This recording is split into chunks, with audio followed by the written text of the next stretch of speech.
No sé si nuestro legislador ha enumerado los principales modos de extinción de las obligaciones y ha omitido otros, pero tiene un inciso que es abierto y que nos da a entender a nosotros, a ustedes también como abogados, que aparte de los modos de extinción de las obligaciones que están enumerados en el artículo 351, hay muchos más, ¿no?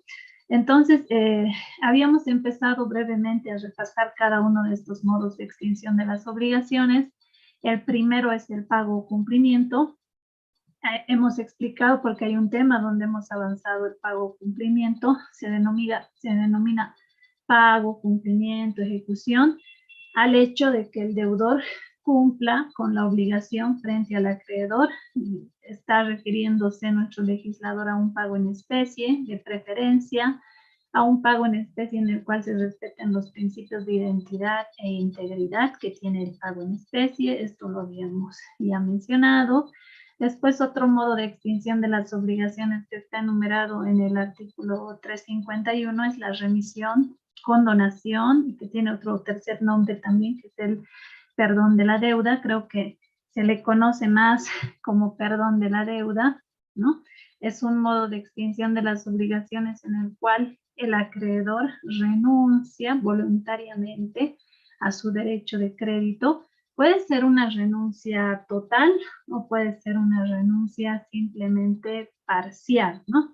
No siempre el perdón de la deuda es un perdón de toda la obligación. A veces, por ejemplo, en el caso de las obligaciones pecuniarias, muchas veces se ve que el acreedor perdona el interés que debe el deudor, pero exige el pago del capital o la devolución del capital. Ahí también hay una remisión o condonación, pero simplemente es parcial, porque recae sobre los intereses, dejando vigente todavía el cobro de su crédito, el acreedor, por el capital, ¿no?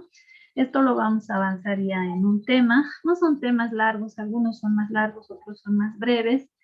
Después tenemos a la novación, que es otro modo de extinción de las obligaciones. Vemos mejor con la presentación, porque si no, a veces se pueden confundir, ¿no? Ahí tenemos la novación. Esto lo habíamos explicado, aunque sea brevemente, porque luego los siguientes temas ya nos vamos a dedicar en algún tema a avanzar cada uno de estos modos de extinción de las obligaciones. La novación, que es el tema siguiente, el que vamos a avanzar en el tema 3, es la novación. Es también un modo de extinción de las obligaciones. La palabra novación viene etimológicamente, proviene de la voz latina novatio, que a su vez deriva del verbo novar, que quiere decir, ¿no?, extinguir una obligación para dar nacimiento a una obligación distinta. Entonces, la novación es un modo de extinción de las obligaciones que supone o que consiste en que una primera obligación existente entre el acreedor y el deudor se extingue por acuerdo entre partes, es decir, por acuerdo entre el acreedor y el deudor, y las partes convienen en extinguir una primera obligación para dar nacimiento a una nueva obligación que es distinta, pero que ha surgido de la primera. Entonces, este modo de extinción de las obligaciones, llamado novación, en la práctica tiene algunos problemas en cuanto a su entendimiento. Hay que ver qué casos significan novación y qué casos no significan una novación, pero hasta el día de hoy sigo leyendo procesos en los cuales se equivoca el camino, ¿no? Se dice en este caso una primera obligación que hemos suscrito entre el acreedor y el deudor ya ha quedado extinguida porque hemos decidido novar esa obligación y ya no debo esta primera obligación, ya ha quedado extinguida. Esta segunda obligación es la que está pendiente de cumplimiento, por ejemplo, ¿no? Eso hay que ver también en este tema 13, lo vamos a analizar bien, la novación. Después tenemos la compensación. Este modo de extinción de las obligaciones llamado compensación es muy interesante porque muchas veces ustedes saben que los sujetos de la obligación son el sujeto activo y el sujeto pasivo, el acreedor y el deudor. Muchas veces entre los mismos sujetos se asumen obligaciones. Por ejemplo, vamos a suponer en un préstamo de dinero. El acreedor le presta cierto capital al deudor por cierto tiempo. Después, el mismo deudor termina prestándole otro monto al acreedor por cierto tiempo. Entonces, la compensación requiere que estas partes, estos sujetos de la obligación, entre ellos, ¿no? Entre ellos, se hayan dado recíprocamente o se hayan entregado recíprocamente algo, por ejemplo, dinero. Es decir, que entre las mismas partes existe obligaciones asumidas. ¿Para qué la otra parte me va a cobrar si yo también le he prestado, digamos, ¿no? O sea, ambas partes somos acreedoras y deudoras una de la otra. En esos casos puede llegar a operar la compensación. ¿En qué consiste la compensación? Es el cambio de un crédito por otro, es la extinción hasta el límite de la menor de dos deudas existentes que se da entre las mismas personas, ¿no? Este modo de extinción de las obligaciones llamado compensación puede extinguir la obligación total o solo parcialmente. Esto lo vamos a avanzar. Después tenemos a la confusión, que es otro modo de extinción de las obligaciones, cuando en el derecho, porque el término confusión fuera del ámbito jurídico tiene un significado distinto, confusión puede ser algo que no se entiende, un enredo de no resolverse, ¿no? Eso entenderíamos tal vez por confusión, pero la confusión en términos jurídicos implica o significa la reunión, unión. Confusión en términos jurídicos significa unión, significa reunión en una sola persona. ¿Cómo este puede ser un modo de extinción de las obligaciones? La confusión. La confusión se presenta como modo de extinción de las obligaciones, se presenta cuando en una sola persona se reúnen las cualidades de ser acreedor y deudor. Nosotros sabemos que los sujetos de la obligación básicamente tienen que ser dos personas. Una va a actuar, digamos, si vale el término, en esa obligación como sujeto activo. La otra parte va a participar en esa obligación como sujeto pasivo, deudor. ¿Cómo puede darse una situación en la cual en una misma persona se reúnan las cualidades de ser acreedor y deudor? Yo no me puedo cobrar a mí misma. Si yo soy acreedor, pero al mismo tiempo soy deudor, ¿cómo me voy a cobrar a mí misma? Pero también, ¿cómo es posible que existe este modo de extinción de las obligaciones llamado confusión? Generalmente esta confusión se da inter vivos, o sea, por actos entre personas vivas, lo vamos a ver, y mortis causa.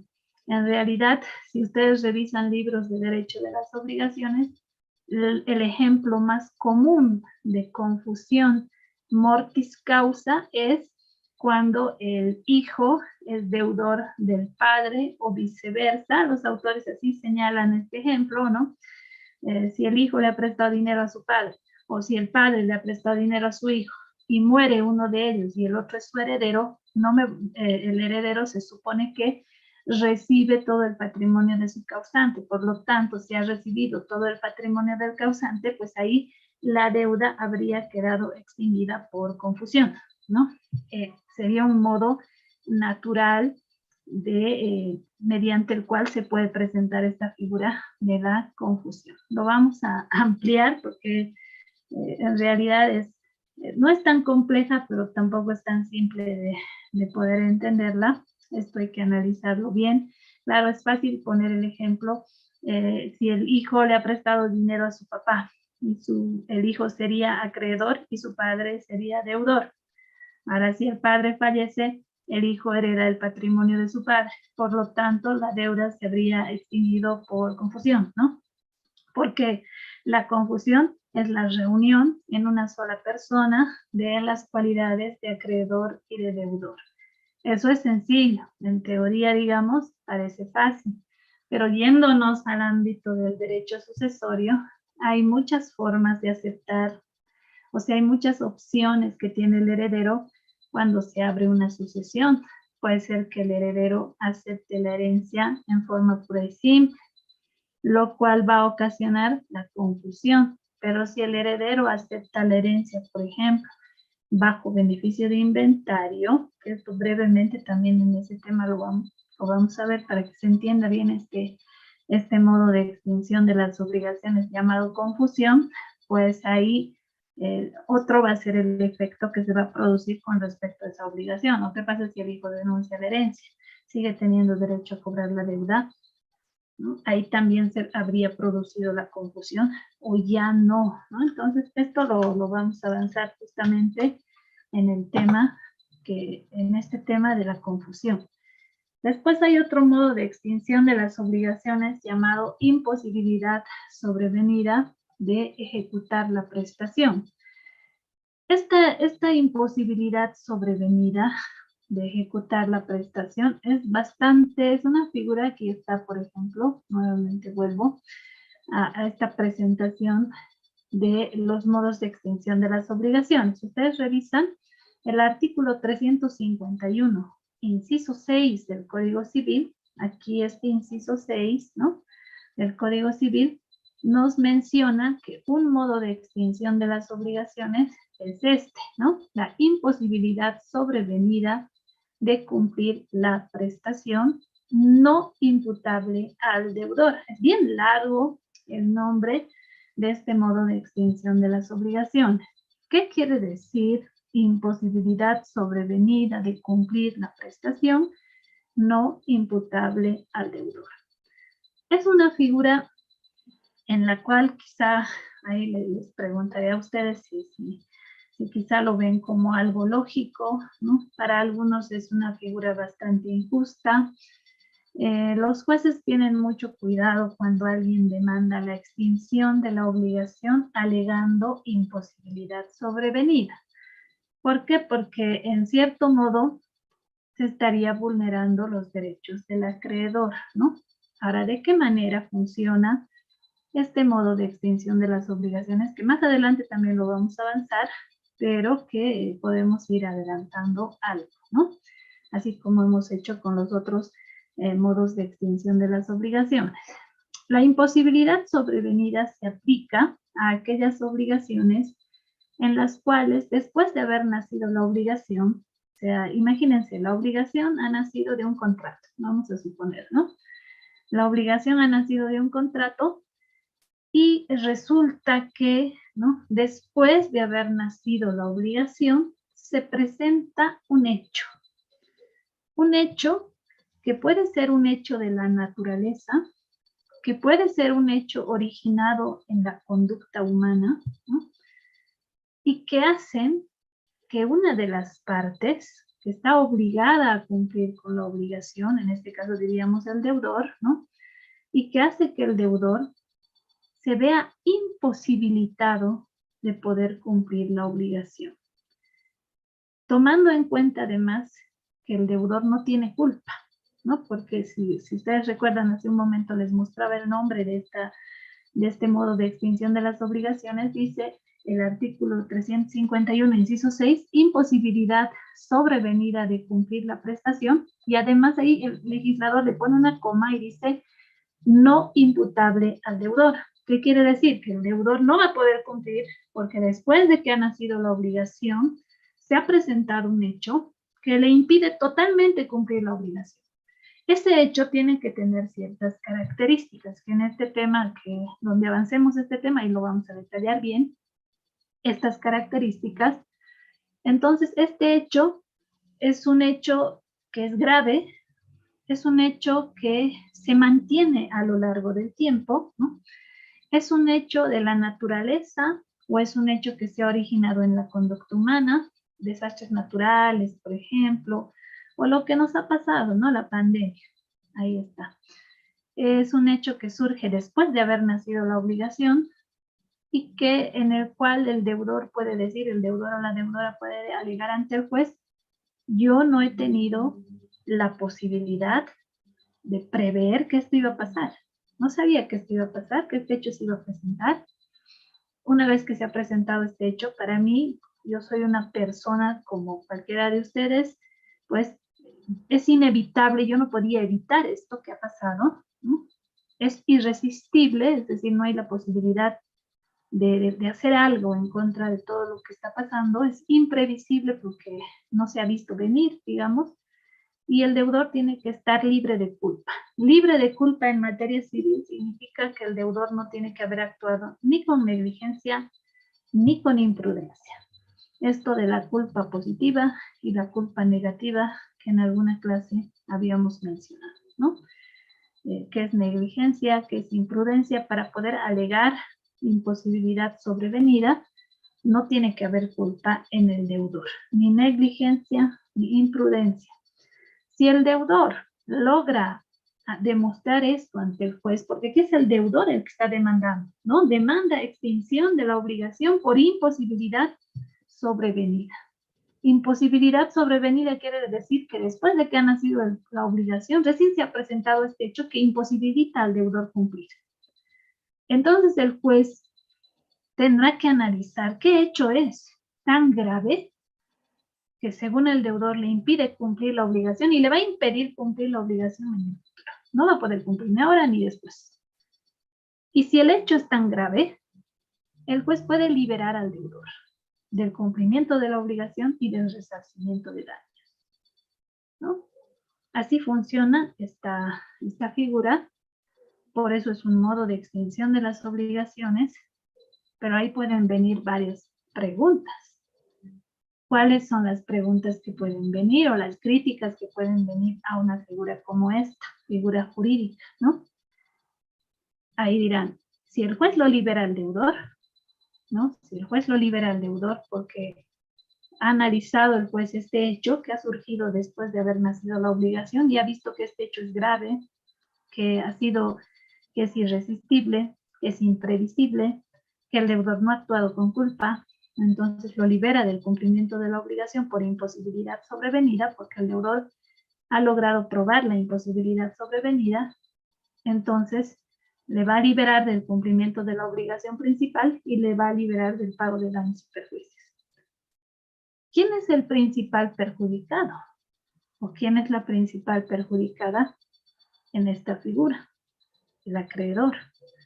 Porque el acreedor va a decir, así, lo están liberando al deudor, pero tampoco se están poniendo en mi situación jurídica. Si pensamos desde el punto de vista del acreedor, el acreedor puede decir, yo tampoco he provocado este hecho. Imagínense, si es un hecho de la naturaleza, por ejemplo, yo no he provocado eso. Segundo, señor juez, lo está liberando al deudor de cumplir la obligación y me está afectando mi derecho de crédito. O sea, le estaría vulnerando un derecho. Por eso es que los jueces se cuidan mucho en los casos de imposibilidad sobrevenida, cuando el deudor dice, señor juez, pido o demando la extinción de la obligación, alegando imposibilidad sobrevenida de ejecutar la prestación, pues es muy difícil de probar y es muy difícil que el juez le libere al deudor totalmente, porque esto significaría que se están afectando los derechos de crédito del acreedor. El acreedor puede decir, ¿yo qué culpa tengo?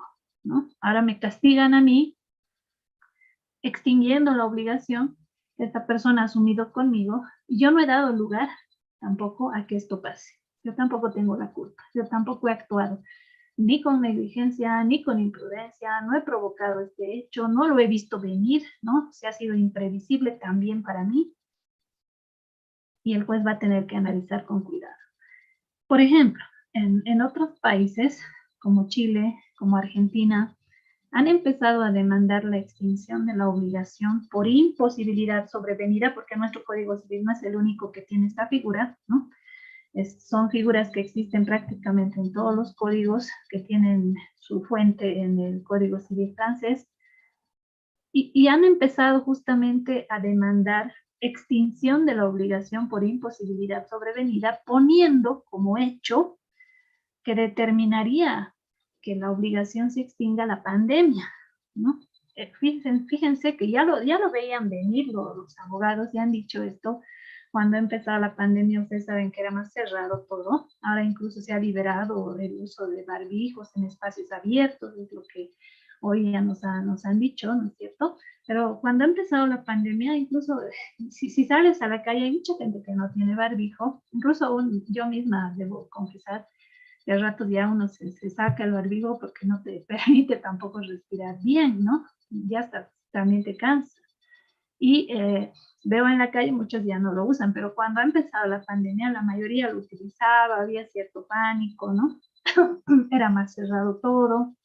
Entonces me acuerdo que los abogados decían, seguramente esta pandemia, si se va a mantener así de cerrada, va a dar lugar a demandas después, ¿no? Que vaya pasando la pandemia y se vaya abriendo poco a poco todo, van a llover las demandas de extinción de la obligación por imposibilidad sobrevenida, porque la pandemia representa un hecho de la, digamos, un hecho, no sé si el origen es de la naturaleza misma o si ha surgido a raíz de la conducta humana, quizás una mezcla de ambos, no lo sé, ¿no? No lo sé, pero lo que sí sé es que es un hecho imprevisible, porque nosotros de pronto nos hemos enterado todos que hay un tipo de influenza que es distinta, que es mortal, que ha surgido en China, rápidamente ha llegado a todos los países, se extendió a todo el mundo, era imposible parar, pese a que cada estado ha asumido medidas de cerrar todo, confinamientos,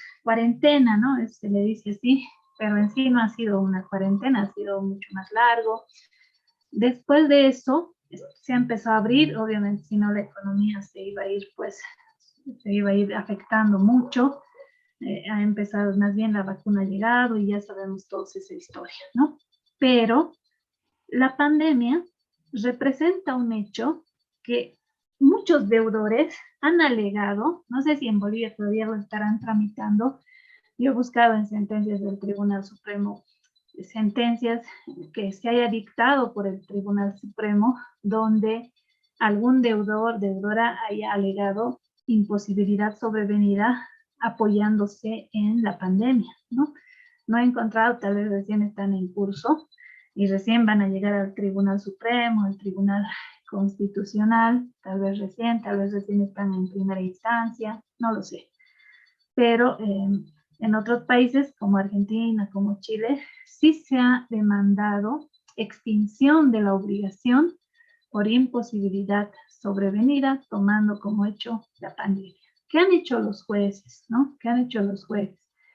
Para el deudor es sencillo probar la existencia de la pandemia. ¿Por qué? Porque todos la hemos experimentado, porque es un hecho que no se puede negar, ¿no? O sea, no se puede negar que todo ha habido un confinamiento, más allá de estas teorías negacionistas de que es una gripe nomás, no hay que entrar, yo pienso, en esos debates, ¿no? Esos debates tal vez, no sé si son fructíferos para el ámbito jurídico, me parece que a nosotros como abogados no nos sirve tanto, ¿no? Pero no sé, un hecho evidente es que ha habido la pandemia, un hecho evidente es que muchas personas han asumido obligaciones antes de la pandemia, por ejemplo, se han comprado departamentos para irlos pagando por plazos, hay mucha gente que, no sé, ha dado en antícrisis un departamento, una casa, tiendas, se han hecho múltiples contratos, todo el tiempo contratamos, así que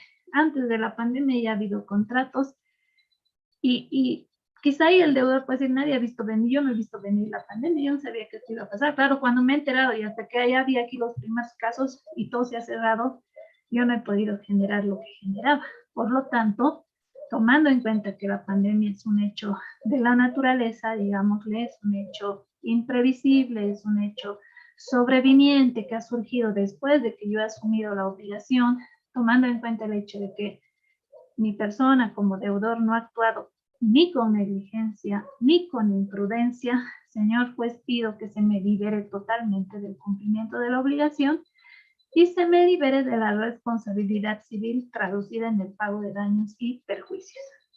Ese es el argumento, ¿no? Entonces, los jueces que han hecho en estos países, me imagino que así mismo los jueces aquí van a actuar de presentarse estos casos.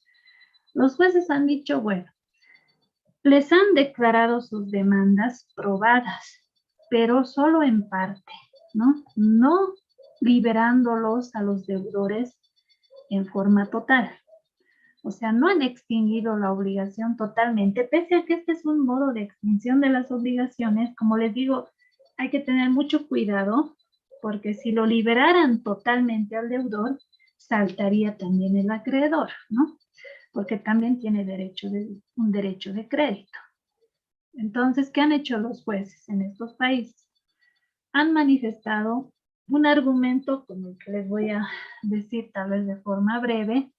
Han dicho que la pandemia, si bien es cierto que ha cerrado todo, ¿no? Incluso los deudores han presentado decretos que han emitido el presidente, indicando en sus respectivos países, ¿no? De estos decretos que por causa de salud pública se ordenaba el confinamiento, ¿no? Porque también el confinamiento implica una restricción a un derecho que es la libertad de locomoción. Entonces, toda decisión que tomen las autoridades tiene que estar respaldado en argumentos, en este caso, entre la salud pública y la libertad de locomoción que tiene cualquier persona. Ese era el argumento para decir que la salud pública pesa más como argumento por sobre la libertad de locomoción, ¿no? Y como el virus lo transportamos las personas, cuando nosotros nos movemos, se mueve el virus, ¿no? Y justamente eran esos los argumentos donde estaban estas normas que prohibían salir y estaban ahí obligando a todo el mundo al confinamiento, ¿no?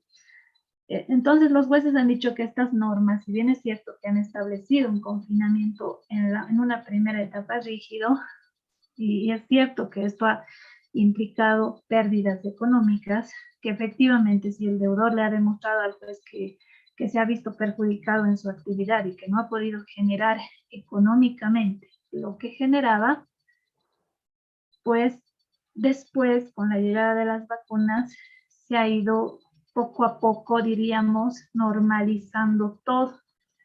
Por lo tanto, otra vez las personas han vuelto a trabajar. Hay algunas personas que nunca han dejado de trabajar, ¿no? Muchos que no hemos dejado de trabajar porque vivimos al día, digamos.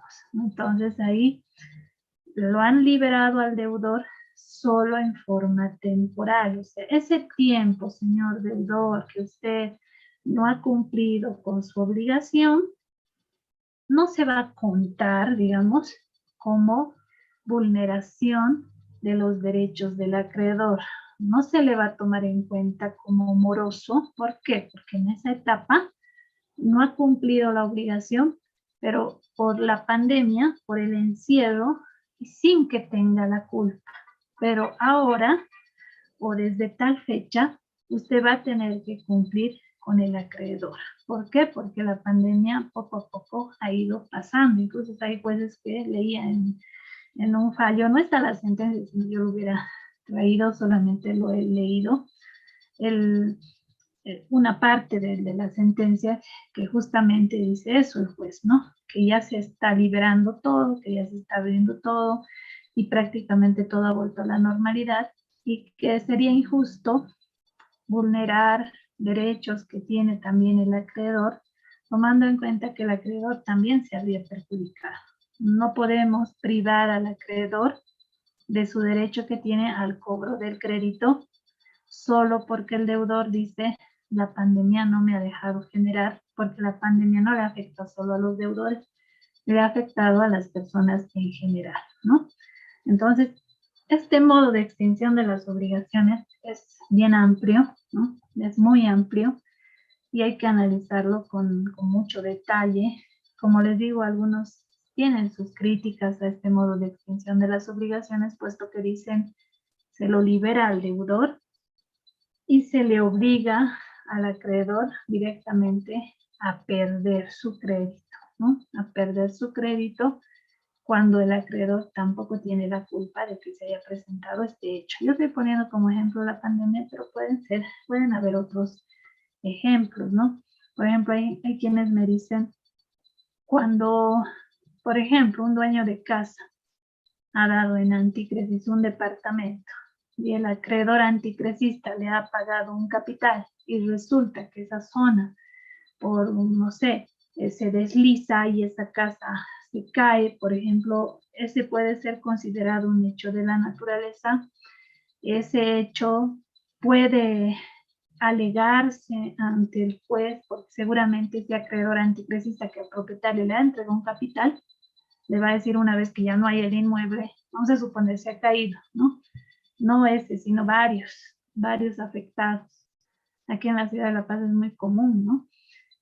Y ese acreedor anticresista lo primero que va a querer es recuperar su capital, ¿no? Lo primero que va a querer es eso. Seguro hablará con el propietario y le dirá, mira, ya no existiendo el bien inmueble, tú ya no puedes seguir conservando, digamos, no pueden seguir manteniendo este contrato. Efectivamente que ya no existe el objeto del contrato y ya no hay la posibilidad material de ejercer los derechos que tiene el acreedor anticresista. Devolvérmelo mi capital. ¿Qué va a decir el propietario? Que para eso ya va a ser deudor, ¿no? Ya no existe el objeto. Entonces el propietario dirá, pero he perdido todo. Yo no tengo para devolverte. Bueno, me tienes que devolver, no, que te devolveré por partes. Imagínense que las partes no llegan a un acuerdo, no arriban a un acuerdo. Y el acreedor anticresista lo demanda a su propietario. ¿Para qué? Para que le devuelva su capital, eso es lo que está buscando. Entonces, este propietario va a buscar también un abogado porque tiene que defenderse y el abogado le va a decir, intentaremos la imposibilidad sobrevenida. Demandaremos la extinción de la obligación por imposibilidad sobrevenida, ¿no? O si no, si te demanda el cumplimiento de la devolución del dinero, vamos a reconvenir, ¿no? Vamos a presentar una reconvención en la misma demanda. En vez de responder, reconviene. Es reconvenir. La reconvención es la demanda del demandado. Así se entiende. Esto ya en procesal ustedes van a avanzar. Mi acreedor me está demandando que le devuelva el capital. Yo, deudor, en lugar de responder a lo que me dice, reconvengo, presento mi demanda, mi contrademanda, diríamos. Pero ahí mismo, en el mismo proceso, y digo, señor juez, pido se extinga la obligación por imposibilidad sobrevenida, porque el deslizamiento es un hecho natural, ¿no? No es solo mi bien inmueble el afectado, somos 50, digamos, más de 50 bienes inmuebles se han caído. Yo no sabía que esto iba a pasar. ¿Qué haría el juez? Ahora ahí les pregunto yo, no sé, obviamente que habrá que analizar el caso concreto, ¿no? Pero una opinión nada más, si quieren vertirla. En esos casos, ¿hay culpa o no hay culpa, en este caso del propietario, digamos? Porque para alegar imposibilidad sobrevenida, no tiene que haber culpa. Entonces, ¿hay culpa o no hay culpa? ¿Qué creen ustedes? A ver. ¿Qué creen? ¿Habrá culpa o no habrá culpa del propietario? Pues tendrá que observar bien, ¿no? Tendrá que ver que el contrato se haya firmado antes de que se haya producido el deslizamiento. Obviamente nadie va a irse a querer vivir en una zona que ya está, donde los bienes inmuebles se han caído, ¿no? Segundo, el propietario va a tener que demostrar todo lo que hemos dicho, que ha sido un hecho imprevisible, que ha sido un hecho inevitable, que ha sido un hecho que ha surgido después de haber nacido la obligación, pero ante todo, el propietario va a tener que demostrar la ausencia de culpa. No ha actuado con culpa, ni con negligencia, ni con imprudencia.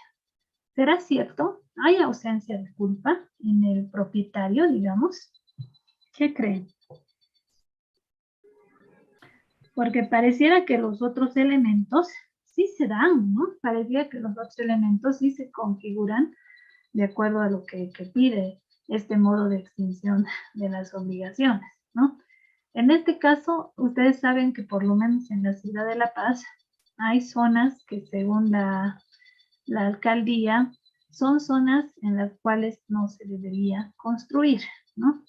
Ahora, no se debería construir porque en ellas hay riesgos de deslizamientos, ¿no? Por lo tanto, existiría, digamos, hay un mapa de riesgos donde dice estas zonas son zonas en las cuales existe inestabilidad del terreno, no se debería construir. Las personas construyen, ¿no? La ciudad de La Paz su topografía es bien especial, ¿no? Por eso yo creo que cuando vienen los turistas se deben sorprender o se sorprenden tanto, porque como dicen, ¿no? Yo escucho cuando bajo en el teleférico, mira cómo han construido sus casas, mira esa casa está al borde del abismo, mira esa casa solo está sostenida por unos machones, bien delgaditos sus machones, ¿cómo la gente vive aquí? ¿Por qué la gente vivirá aquí? ¿Cómo a la gente le gustará vivir aquí? Yo creo que a mucha gente no le gusta justamente vivir expuesto al riesgo, pero en muchos casos son bienes inmuebles que los han heredado, o a veces los han adquirido a bajo precio, o se han acostumbrado a la zona, al lugar, no sé, pero a nadie le gusta exponerse a riesgos, me imagino, a la mayoría, ¿no? Debe haber gente que sí.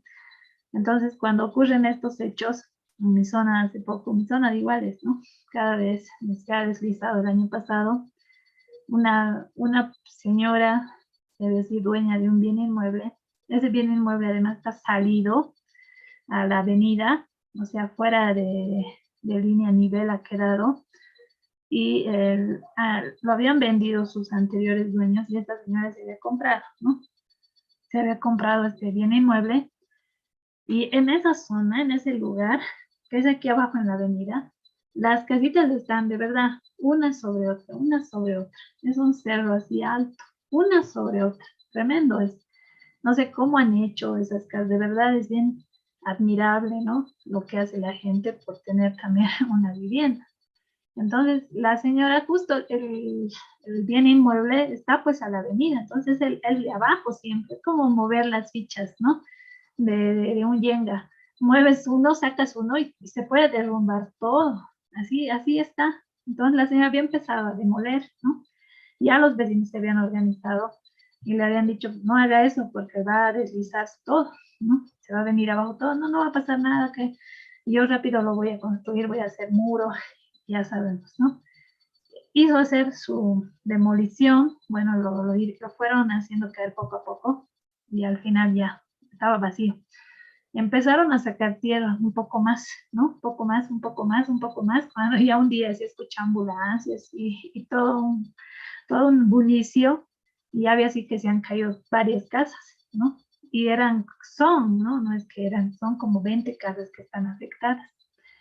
La señora, ha venido el alcalde, se ha reunido con los vecinos, ¿no? Y justamente en la televisión también he podido ver, pero ahí de primera mano lo veo porque está a un paso de donde yo vivo, más allá. Les ha dicho, bueno, ustedes saben que no pueden construir en lugares que son peligrosos, que son inestables.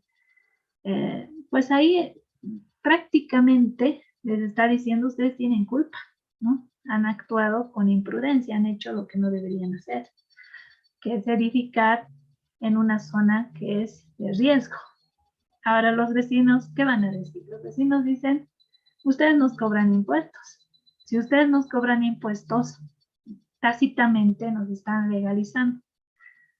Y eso es una discusión quizá de nunca acabar, ¿no? Entonces, si el propietario, en el ejemplo que les he puesto, pide la extinción de la obligación alegando imposibilidad sobrevenida, tomando en cuenta que ha habido un deslizamiento, pues el juez va a ver que sea un hecho natural, que sea un hecho originado en la conducta humana o un hecho natural lo que haya ocurrido, que el deudor efectivamente se esté imposibilitado totalmente de cumplir la obligación, tendría que ser su único patrimonio, diremos, para que este propietario pretenda no devolver su capital al acreedor antigresista, porque si el propietario tiene otros bienes, tiene que cumplir su obligación, ¿no? Estamos hablando de una imposibilidad absoluta para el deudor. Y aquí también el juez va a tomar en cuenta la imprudencia, va a decir, hay culpa. Lo más probable es que el juez razone de esta manera y que le obligue nomás a pagar o a cumplir con su obligación, aunque sea en 2, 3 pagos, no sé. Pero para que el juez le dé la razón totalmente, no tiene que haber culpa. Y para que el juez le dé la razón, como es una obligación de entregar dinero o devolver dinero, pues el deudor no tendría que tener más patrimonio. De caso contrario, digamos, tiene su casa en el Alto, tiene su casa en otra zona también, y el acreedor anticresista demuestra eso, va a decir, señor juez, pero esta persona tiene suficientes bienes como para cumplir con la obligación, que me devuelva mi capital. Este no era su único patrimonio. Porque tampoco hay que ponerse a pensar que no solamente este es un modo de extinción de las obligaciones pensado para el deudor, sino también hay que ponerse a pensar que de la otra cara de la moneda están los derechos del acreedor, que también se tiene que respetar. Así que es muy interesante este modo de extinción de las obligaciones, lo vamos a ir viendo más adelante, ¿no? Otro modo de extinción de las obligaciones que muchos conocen se llama prescripción, ¿no? La prescripción es un modo de extinción de las obligaciones que tiene que ver con el paso del tiempo, ¿no? Con el transcurso del tiempo. El paso del tiempo puede ocasionar que una obligación se extinga y el deudor se libere. Siempre y cuando haya transcurrido el término que dispone la ley. O sea, tiene que haber transcurrido el término que la ley dispone, tiene que computarse bien ese término, ¿no? Tal vez incluso al igual que ocurre con este otro modo de extinción de las obligaciones, con la imposibilidad sobrevenida, podríamos pensar que en la prescripción igual se vulneran derechos del acreedor. Diríamos, si pasa el tiempo, ¿no? Por regla general, los derechos patrimoniales, que son derechos que se valoran en dinero, prescriben a los 5 años, ¿no? Por regla general, hay plazos de prescripción que son más breves, ¿no?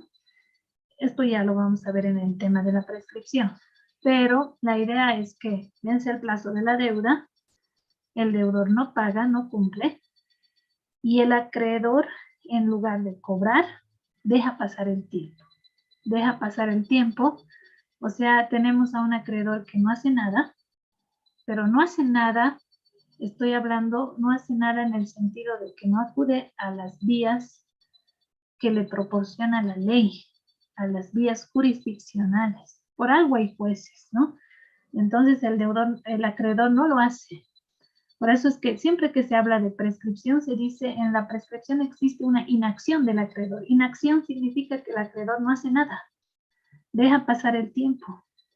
Y deja pasar el tiempo de tal manera que ustedes saben que de pronto ya han pasado 2 años, 3 años, 4 años, 5 años, ¿no? Y como el tiempo pasa tan rápido, de pronto el acreedor dice, ya son 4 o 5 años que no me paga y no falta alguien que le dice, pero cobrale porque a los 5 años muere la deuda. Y eso que las personas mencionan, pues yo siempre digo, ¿no? Que hay que subestimar a la gente, subestimar en el sentido de que pensar que ellos no saben, ¿no? La gente tiene cultura jurídica, parecería que no, obviamente quizá no conocen las leyes con tanto detalle, como la estudian los abogados, porque los abogados estudian una ciencia, el derecho cuesta mucho aprender esta ciencia, pero saben, algo saben, entienden. Entonces le van a decir, ¿por qué no vas donde un abogado? ¿Por qué no buscas de una vez la posibilidad de demandarle? Porque cobrarle, la deuda va a morir. Ya han pasado muchos años. Y la prescripción es eso, es un modo de extinción de las obligaciones que se produce por el transcurso del tiempo y la inacción de parte del acreedor. Cuando el acreedor no cobra en el tiempo que la ley le permite cobrar, pasado este tiempo, el derecho del acreedor se extingue por prescripción. ¿A quién favorece? Al deudor. ¿A quién? O sea, ¿contra quién, digamos, podemos pensar que la prescripción se decide? Contra el acreedor. Es desfavorable a los derechos del acreedor, es favorable para el deudor.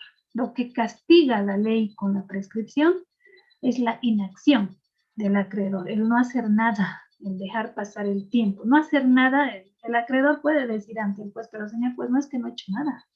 Yo le he llamado, le he mandado mensajes, tengo las pruebas, le he cobrado. Sí, pero esos modos de cobro que son extrajudiciales no se toman en cuenta a los efectos del cómputo de la prescripción. La idea es cobrar por la vía judicial. Por eso es accionar. Accionar es ir a los tribunales de justicia. Es eso es accionar. Pero si no se lo hace, pues hay un castigo para la inacción del acreedor. Si no ha cobrado en tanto tiempo, debe ser porque no necesita el dinero. Así razonan con la prescripción. Esto de la prescripción lo vamos a avanzar. Hay un tema donde vamos a ver la prescripción porque también conlleva muchas dudas la prescripción, ¿no? ¿Desde cuándo comienza a correr la prescripción? Una vez que el plazo de prescripción está corriendo, ¿se puede interrumpir? ¿No? Tercero, otra duda. En la prescripción, ¿puedo demandar ante el juez? Solicito demanda extinción de la obligación por prescripción. ¿Puedo hacer eso? O sea, eso significaría utilizar la prescripción como acción, ¿no? O la prescripción solo es un medio de defensa. Es una excepción nada más. Todas esas dudas hay que responderlas, ¿no? ¿Prescriben todas las obligaciones? ¿O hay obligaciones que no prescriben? Por ejemplo, las obligaciones de pasar asistencia familiar, que también se traducen en deudas. ¿Prescriben? ¿No? Eso hay que analizarlo, ¿no?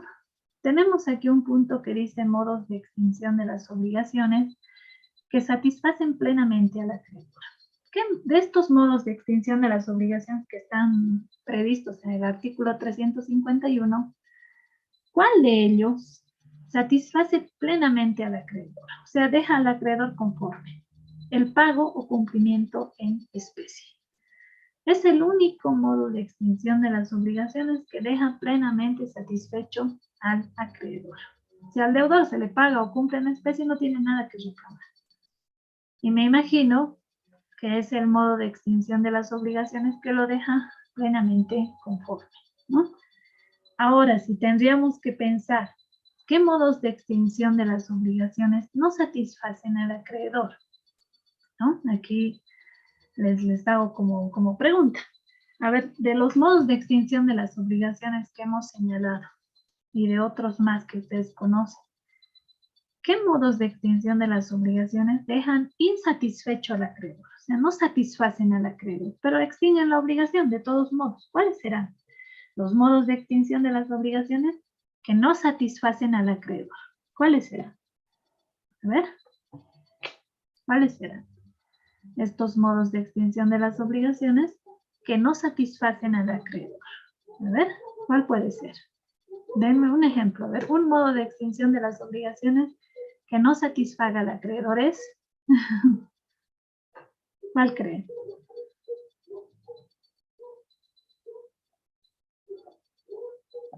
Nadie. A ver. ¿La dación en pago satisfacerá al acreedor? ¿Se acuerdan? ¿Qué es dación en pago? ¿Qué es dación en pago? A ver. ¿Alguien se acuerda? La dación en pago es un modo de extinción también de las obligaciones, pese a que en este artículo 351 ustedes no lo van a encontrar enumerada. No está enumerada la dación en pago. Y la dación en pago es un modo de extinción de las obligaciones en virtud del cual el deudor paga al acreedor, pero paga con otra cosa o paga de una forma distinta a la cual se había pactado originalmente. Entonces, la dación en pago pues no satisface al acreedor. ¿A qué acreedor le va a gustar que su deudor le pague con otra cosa, con otro bien, o de otra manera distinta a la cual se había acordado originalmente en el contrato? Entonces, este modo de extinción de las obligaciones, llamado dación en pago, no satisface al acreedor plenamente. Después tenemos el pago con subrogación o el pago por subrogación.